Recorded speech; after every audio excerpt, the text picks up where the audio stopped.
خبره وکړه ول خو د وقار صاحب ډېره شکریا ادا کوم او د دې وسې نظرۍ ته په والله سلام کوم ځکه چې د وسه پورې دا سوچ او فکر چا هم نه دی کړی چې شاعرانو د بهار په حوالې څخه ډېر څه وایي خو خزان غریب پکې چا هم ونه ستایو نو زه ډاډ ورکوم او ډېر زیات د تحسین او دا د وړ دی وقار صاحب چې د دې خبرې ته هم فکر وکړو چې یاره دا خزان هم د الله تعالی یو موسم دی په کار دا چې په دې کې مشاعره وشي بله خبره د اختصار وکړه نو د اختصار داسې ده که نه چې دا میک ما په لاس کې راواخیسته دا زما نه څوک نشي اخیستلی زما مرضي ده چې څو کلامونه توام کو تنګېږئ نو خیر دی ځانونه ګروئ یا پاڅېږئ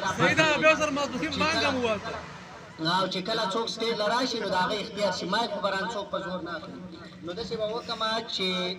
ایاز صاحب د ټپایزو نه شروع وکړه نو زه به اولې ټپایزه وکړم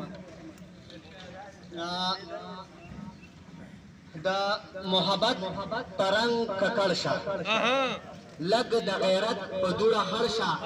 مقابله کې رور ته خړ شه د الیکشن دوران کې مړ شه چې جنازه دې د غټانو